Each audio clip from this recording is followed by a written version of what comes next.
So I'm wearing my Rod Brind'Amour jersey for this one today. So because Rod Brind'Amour won the Jack Adams for Coach of the Year.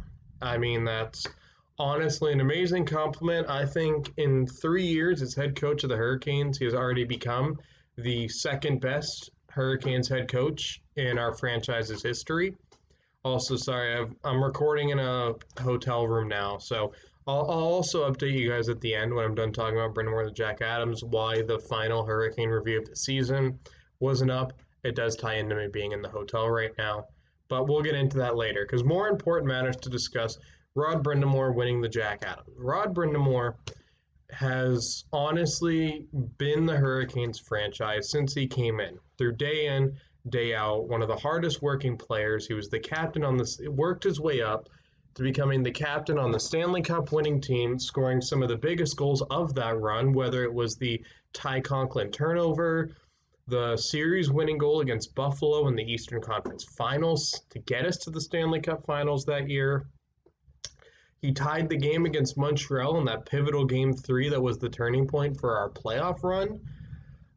So, from that to being a part of that '09 run where he was admittedly his career started to turn downhill, and I think he retired the next season after that, but he won some big faceoffs for us in that run as well to becoming the assistant coach and, kind of being there all the way through that decade of misery, as I like to call it, in terms of what Carolina was doing. So, at the time, just he was the one progressing the players. Ron Francis did a good job drafting, and I think we couldn't get over the hump of the playoffs. I don't know if it was the core or what, but there was something about that organization. I think it was the coaching based on what happened with one Bill Peters. Whatever happened with him, I think there was something going on there that prevented us from getting over that playoff hump because our roster didn't change a lot beforehand. But Rod Brind'Amour was there, working his way up to head coach the same way he did, and working his way up to our captaincy.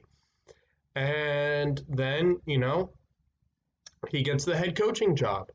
After not making the playoffs since 2009, our franchise was probably the number one or two, one, two, or three. It was definitely in the top three in terms of talk of getting relocated. The fan base has dwindled. We were losing money. Our owner was filing for bankruptcy after being sued by his children. And, it looked like this could be the end for the Carolina Hurricanes as we know it. And then Tom Dundon buys the team. He's been a solid owner. I think he's made some decisions I don't agree with, but in general, Tom Dundon has been an unbelievable owner for this club. And so Tom Dundon buys the team, and he hires Don Waddell as the general manager. I did not like that hiring. And the one thing I did like, and I actually was like, I think it's just me being me and my personal bias towards the player and the person, was Rod Brind'Amour as head coach. And as soon as he came in to the head coaching job, first season, no one, myself included, predicted we would make the playoffs. I didn't think we'd make the playoffs. The hockey guy didn't think we'd make the playoffs. Executives didn't think we'd make the playoffs. We had traded away Skinner for basically nothing. Still somehow won that trade now, looking at where Skinner's career is going, which, I hope he pulls himself out of it, but enough about Skinner. And I didn't like the Dougie Hamilton trade, trading away Lindholm and Hanifin. That trade ended up working out. Didn't like the other trade that was made that I don't remember off the top of my head. But we still managed to make it into the playoffs. And I think a big part of us coming into the playoffs was Rod Brind'Amour as coach and us getting players that were willing to embrace the system. And shout out to Tom Dundon and Don Waddell. They went out of their way to get players that were willing to play the way that catered to Brind'Amour's style.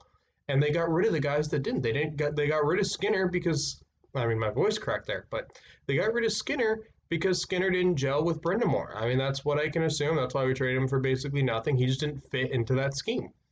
And they kind of let this be Brind'Amour's team. I remember, I will never forget this video when, they were redesigning the dressing room, and they're just like, whatever Brind'Amour wants on that wall, you put on that wall. That's what he wanted Brind'Amour to set. And, I think under Brind'Amour's coaching and the regime willing to embrace his style with Don Waddell and Tom Dundon, both of those guys willing to be like, Brind'Amour, this is your team, this is your system, go out there and get us in the playoffs. He did it. The year after that, we had the lockout year and we made the playoffs again for the second year in a row after winning a play-in round where everyone was joking Rangers in three. People were joking, oh, the Carolina Hurricanes, they're going to lose to the Rangers. We swept the Rangers in three in that best of five play-in. We lost to Boston, but we got into the playoffs for the second year in a row. This year, we come in, we're dominant throughout the entire season. We make the playoffs for the third year in a row, the first time in this franchise's history, I think including Hartford, we made the playoffs 3 years in a row. And we go in, we win the first round in a competitive series that really relied on the coaching and the fan bases. And I think for the most part we outplayed Tampa through game 1 and 2. I'll get more into that series loss in a different video. I'll do a series breakdown at some point, to make up for the fact that I did not make a Hurricane review, which I'll get into at the end of this video again. And I think we, generally speaking, for the most part, were able to outplay the Tampa Bay Lightning. But, kudos to Tampa. They have the best goalie in the world. All that I've said beforehand with that. So, but Rod Brind'Amour has genuinely been the second best coach for the Carolina Hurricanes in history. And he's approaching Peter Laviolette for me. I still think, Peter Laviolette got us the cup. He's the number one coach for the Hurricanes in history. But other than that, Brind'Amour for me, with beating a franchise record for most consecutive playoff years in a row, beating that record, and winning the Jack Adams and just consistently having this Hurricanes team gradually start to overachieve to where people look at us as a cup contender through the way he's developed our prospects in Marty Necas. In Jacob Slavin, I thought it's become a lot better under the Brind'Amour regime, but just in the way he's developed Svechnikov. Svechnikov is hot and cold, but just the way he's developed and allowed our players. Jesus Christ, sorry, I have a group chat going off on my phone. Sorry about that.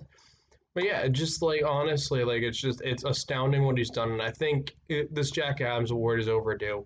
I think he deserved it in 2019 when we got into the playoffs. I would actually, but the NHL just gives it. I think the NHL gives to Jack Adams for more the past 2 or 3 years than they do this specific season, and Brind'Amour gets it. To me, I hope this gets him into the Hall of Fame. He deserves it on his player alone, because if you look at his playoff record, Brind'Amour has over 1,000 points.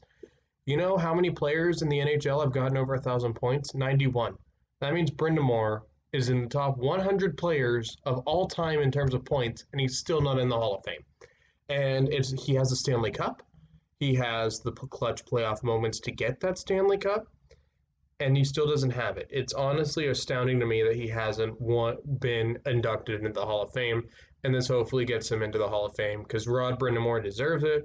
He's the heart and soul of this franchise since I was born, and I'm 20. I can legally drink now.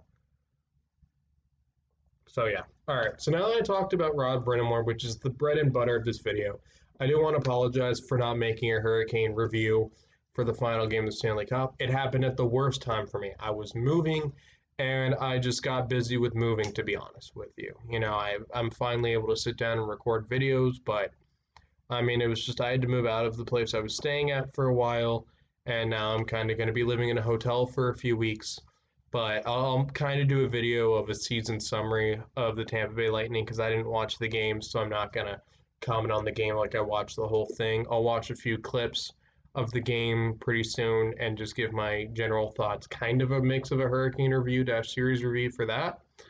But yeah, I'll do that soon. But sorry about that. It's unfortunate that all the way up until the last game I was consistent with being able to upload a video for every game.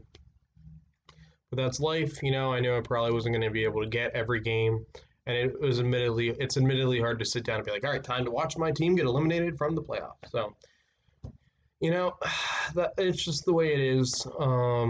Yeah, so I apologize for that, but hopefully next season hopefully by this time next year where we have the playoffs, I'll have a more stable living situation with a consistent job, a consistent place to live and everything, and we'll be able to get every game because I love doing this.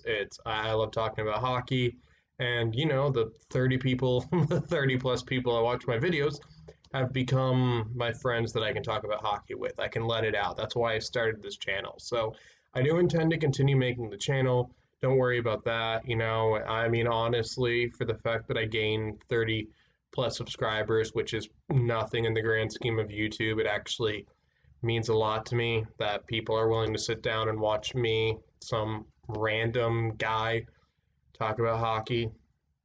I really do appreciate that. So, I'll see you guys for next season. Hopefully, the Hurricanes can continue to improve. Hopefully, we can get more of a Canes YouTube community going here. And yeah, honestly, this is it's an exciting time to be a Canes fan. It's an exciting time for me. And I'll see you guys for more. I'll do a video on the expansion draft when that comes up, and I'll also do a video on what the Canes should do during the off season after the expansion draft. So, and if the Canes sign anyone big, I don't know enough about the prospects to do a draft review, but if you want to see me do a draft review, just comment that. But I don't watch the CHL or college hockey. I just watch the NHL. So I can't really comment on who the Hurricanes draft because I don't know who I would have personally taken. So, but other than that, if you guys like the content I'm producing on the channel, don't forget to hit like and subscribe. If you guys want to help build a community of Canes fans, why not share the video and comment down below your thoughts on Brind'Amour winning the Jack Adams, which was the point of this video. So, like that, just comment what Brind'Amour being part of this franchise means for you guys as Canes fans. Just, yeah, that's it. Let's just share a great or your favorite Rod Brind'Amour story. Let's get a comment section going on all the greatness that is Rod Brind'Amour. And I'll see you guys soon. I might cover the Stanley Cup Finals. Who knows? But that won't be Hurricanes. But I'll definitely see you guys over the course of the off season and next season.